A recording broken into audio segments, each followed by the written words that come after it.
Police প্রশাসনের ভাইরা, সংগ্রামী গাজীপুরবাসী, আসসালামু আলাইকুম ওয়া রাহমাতুল্লাহ। সংগ্রামী ভাই বন্ধুগণ, আমরা দেখতে পাচ্ছি যেই সরকার ছাত্র জনতার রক্তের উপর দাঁড়িয়ে আছে, রক্তের উপর দাঁড়িয়ে তারা যেই চূড়াই ফেরত বাস্তবায়ন করার কথা সেটা বাস্তবায়ন না করে গরিবসী করছে। আমরা স্পষ্টভাবে বলতে চাই, সরকারের যেই প্রতিষ্ঠান আইনিভাবে ফেরতকার বাস্তবায়নের ব্যাপারে বিরোধিতা করছেন, বাংলাদেশের তৌহিদি জনতা জয় করে ফ্যাসিস্ট হাসিনাকে বিতাড়িত করেছে, আপনাদের বিরুদ্ধে সেই দুর্বার প্রতিরোধ করে তুলবেন।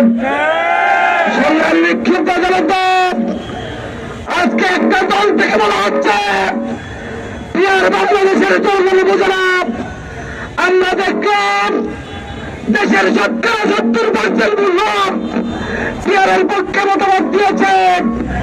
আপনারা বলছেন পিয়ারকে এই বিয়ে বাড়ির সাথে নিয়ে আসছেন, যারা বলছেন পিয়ার মাথায় দেয় না খায়, আমরা বলব আপনাদের বাংলাদেশের রাজনীতি করার কোন অধিকার নেই।